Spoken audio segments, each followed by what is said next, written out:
शक्करपुर की अधूरी मोहब्बत। शक्करपुर गांव में शाम बहुत चुपचाप उतरती थी। मिट्टी की खुशबू, दूर कहीं गायों की घंटियां और पीपल के पेड़ के नीचे जलता एक पुराना लालटेन, यही उस गांव की पहचान थी। उसी गांव में रहता था प्रीत। प्रीत खेतों में काम करता था, कम बोलता था, ज्यादा महसूस करता था। और उसी गांव की सबसे शांत लड़की थी काव्या, जिसकी आंखों में हमेशा कुछ अधूरा सा ठहरा रहता था। उनकी कहानी शोर से नहीं, खामोशी से शुरू हुई। कुएं पर पानी भरते हुए, स्कूल से लौटते रास्ते में, मेले की भीड़ में नजरें मिलती, झुक जातीं। प्यार था, पर कहा नहीं गया। एक दिन बारिश में दोनों पीपल के पेड़ के नीचे खड़े थे। काव्या कांप रही थी।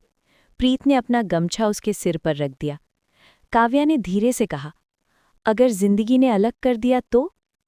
प्रीत मुस्कुराया, तो भी मैं यहीं रहूंगा। काव्या यूं पड़ी। जब हालात प्यार से बड़े हो गए।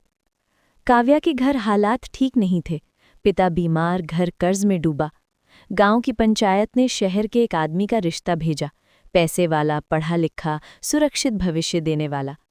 काव्या ने मना किया, बहुत रोई।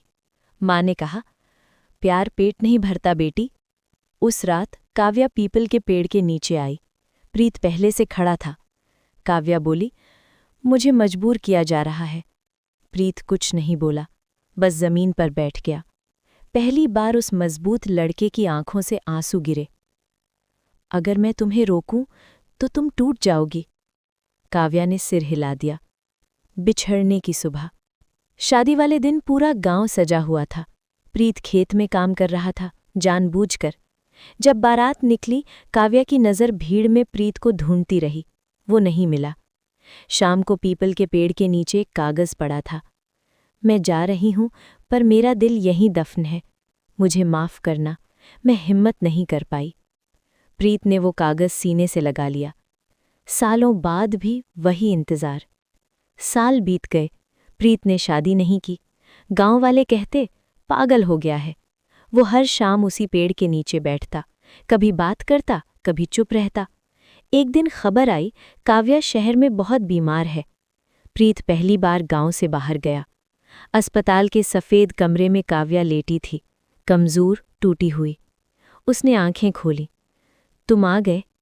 प्रीत कुछ नहीं बोला, बस उसका हाथ पकड़ लिया। काव्या की आंखों से आंसू बह निकले।